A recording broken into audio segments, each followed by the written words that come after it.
nurture this tree of democracy any longer.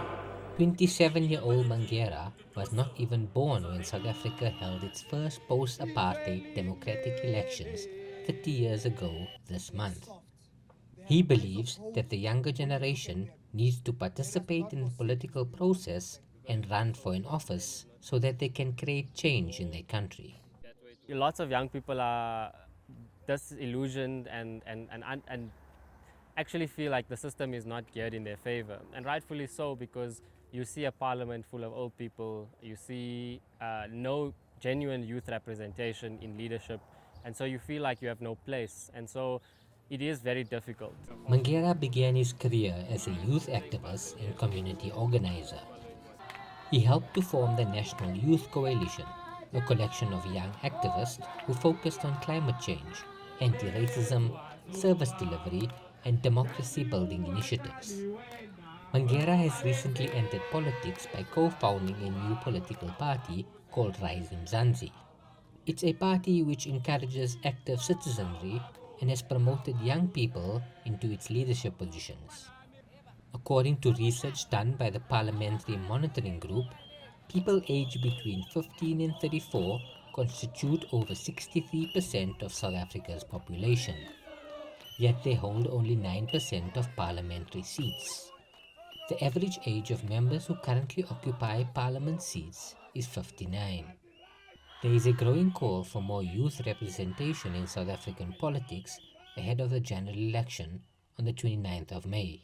This journey I've been on has showed me that the system has to change to create more representation and genuine representation, not just tokenist approach to dealing with this problem.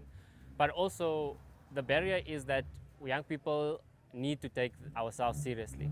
Once we do that, we find that we can support one another, we can build enough power to actually elect some of our own selves into leadership positions. South Africa's state media, quoting an official with the Independent Electoral Commission, reports that 42% of voters eligible to vote in the upcoming elections are aged between 18 and 39 years, a significant voting bloc that could boost the chances of young political aspirants. Despite 30 years of democracy, young South Africans are discontented with the country's soaring youth unemployment rate. According to the government's own record, the unemployment rate was at 32% in the fourth quarter of 2023.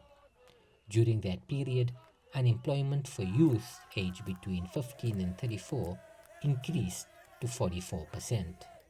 We've not seen youth issues being taken seriously around drugs, around the fact that there's barely support for recreation, sports, and arts and cultural work. You're seeing lack of appreciation and support for young people who are saying to society and to the leadership that we are becoming increasingly hopeless, that our education and opportunities to upskill ourselves aren't there. Although the Electoral Commission, which oversees the elections, has embarked on a campaign to get more young people registered to vote, recent figures indicate that almost 14 million people remain unregistered, the majority of whom are young people. Young politicians like Mangera believe that the youth need to drive the change in South Africa's political system. We need to make sure we contest the arena of politics. We can't scream from the outside in. We have to be the ones leading the change inside. For too long, we've been screaming outside inwards, hoping that the politicians change. What we need now is more of us inside, fighting that fight, so that we can also inspire our generation towards a new mission that builds a safe, equal, united, and prosperous country. We rise! We rise! Together!